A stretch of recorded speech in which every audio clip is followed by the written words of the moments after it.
Alright YouTube, so we are back again, of course, with another Final Fantasy VII Remake video. It turns out there's actually some takeaways from this game being at Hong Kong Games Festival. Nothing new was shown, as we've already discussed before, but there's actually like a little more kind of in-depth look, I guess, at what takes place during the bombing mission and some of the changes from the original game.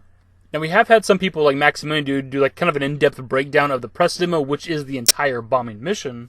But the stuff we're going to discuss with this article is new to me, so I'm assuming it's going to be new to other people out there as well. Some of the English in this is kind of weird. I don't know if it's like a foreign website that does English articles, but either way, let's hop into it.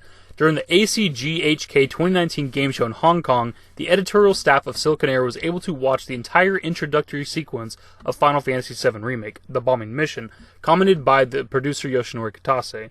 Much of the sequence has already been shown in clips within the recent official films, but those present have finally been able to attend it in its full version. The overall structure of the gaming area has been faithfully recreated, but the development team, composed of veterans of the original work and new recruits, has also added new sections and new buildings to freshen up the area of the Mako reactor.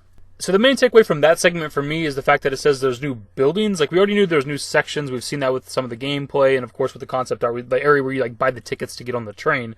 But it says there's new buildings, which is very interesting to me. Because the Mako reactor itself is a giant building that you go inside of, so I don't know exactly what they mean. Like, are there new, like, smaller buildings you can check out outside of the Mako reactor before you go in? Or if there's new buildings inside the Mako reactor, I don't exactly know how that would work or what they'd even be or what's inside of them. The main thing, of course, is that it's going to be different from the original game, which is what you want. You want it bigger and more modernized. I remember around E3 time, people that got to actually see it or play the game were talking about how it's exactly the same as the original game. And it's like, there's just no way. Like, maybe every screen from the original game is remade in the remake, but it wasn't going to be the exact same layout. There was going to be new stuff always. To jump to the eye, the lucky ones who were able to watch the sequence is the deepening of personal relationships between the characters, Cloud, Barret, Biggs, Wedge, and Jessie. Following, we will describe some scenes of the initial stages of the game, so if you do not want to spoil the surprise, we advise you to stop reading. For example, when they get off the train, Barret is much more hostile and skeptical towards Cloud, claiming to be willing to shoot him at the first misstep. At the same time, Jessie is more exasperated by Barret's suspicious behavior. After that, Cloud separates from the group to avoid being captured and then reunites at the entrance to the reactor. Then a new cutscene starts, which shows a very skeptical Biggs about the real capabilities of the protagonist. In a completely different opinion, Wedge, who is much more friendly, even making him the gesture of a thumb up. These interactions were not as detailed in the original game. So as you can tell, like I said previously, the English is kind of weird at times in this article, but a lot of this we already kind of knew about. We knew that they're going to put a lot more emphasis on Barret being skeptical of Cloud and whether or not he can trust him. It was already in the original game, but it was only a couple of blocks of text, right? Now with there being voiceovers and voice acting, they can put a lot more emphasis on it. Either way, there seems to be a great dynamic between all these characters. Of course, with the original game, we didn't get a whole lot of character development for Jessie, Biggs, and Wedge, but now it seems like at the very beginning of the game, you have Barret, who's pretty hostile towards Cloud, doesn't trust him.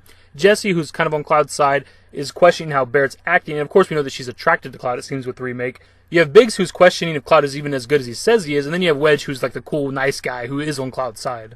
That's already more character development than all three of those characters had in the original game. Even the elevator scene has been expanded. Cloud is reluctant to answer Jessie's questions about his relationship with Tifa, and luckily for him, he's interrupted by the opening of the doors. Inside the elevator, Barret claims to be able to hear the world crying for help because of the overcompensation of the Mako. Cloud, not perfectly grasping the meaning of his words, advises him to be seen by a doctor, a moment of lightness that helps to relieve tension. So some of this we've heard about before. I've talked about it on my channel. Maximilian doing his recap of the press demo. We've learned that the elevator scene is pretty intense now compared to what it was in the original game, which wasn't really anything. Now, like, Barret being like super, protective of the planet, wanting to save the planet. Cloud being like a snarky asshole at the beginning of the game. He gets up in Cloud's face and is like essentially threatening him or whatever. Very different from the original game. The main thing from this, however, and the main thing that stuck out from this article for me, was Jessie questioning Cloud about Tifa, which is way different from the original game. The original game, you don't even see or hear Tifa, or about Tifa, until you actually blow up the first Mako reactor, and then take the train to the Sector 7 slums and go to the 7th Heaven bar. Like, that's when you first see and hear anything about Tifa. So for them to be even talking about Tifa during the bombing mission shows you what they're going to do with this game, really, because they know that a lot of people that are playing this game have played the original. And if you know anything about Final Fantasy VII, of course, you know the history of Tifa and Cloud, and obviously the members of Avalanche know who Tifa is as well, and I'm pretty sure Tifa's the reason, like, Cloud's working for Avalanche at the beginning of the game, or something like that. And as I said previously, this is a good indication of how the game's going to play out a little bit, because we're hearing about Tifa at the beginning of the game. We're seeing a lot more Sephiroth during Midgar, even though we don't really see or hear about Sephiroth till near the end of the Midgar segment. I know a lot of people didn't like the idea of us seeing Sephiroth during the Midgar segment, but the thing is, Sephiroth is a selling point when it comes to Final Fantasy VII. He's maybe the most popular character, either him or Cloud. You gotta have him in this game, that's just a fact. And from the looks of this scene, it looks like he's just like a hallucination or something anyway, so it's not actually him there.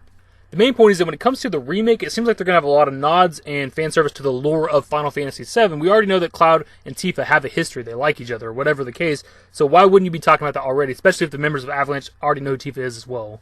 And same thing when it comes to Sephiroth. We already know Sephiroth exists. We know he's there. In the original game, you don't even see Sephiroth for the first time, I believe, until you're on the ship going from Junon to Costa del Sol. I believe that's your first visual of him. You kind of hear about him, and of course he kills President Shinra. But there's no point in pretending like Sephiroth doesn't exist in the world, right? We know he's there. Put him in Midgar. I want him in the first game anyway. And before somebody tries to correct me, because it always happens in the comments, I'm aware that the Sephiroth we're seeing through the majority of the game isn't actually Sephiroth. The real Sephiroth is up in the northern cave. But anyways, my dudes, that's pretty much the video. A lot of this was kind of older information if you've been keeping up with the game, but again, not every single person out there keeps up with everything, so a lot of this could have been new to somebody out there.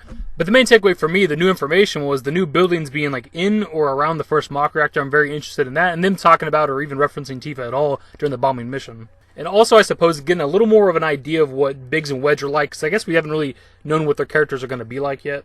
But either way, that's the video. Leave your thoughts in the comment section below. Hopefully you guys enjoyed the video. If you did, give it a thumbs up. Subscribe to the channel if you guys are new and want to stay up to date with more Final Fantasy VII Remake content. Turn on my notifications. Follow me on Twitter at the-David. And my Discord. Links to my social networks are in the description and in the outro. Later, guys. Give me forever for a while, give me forever for a while. Quit acting like a bitch, or at least less like a child.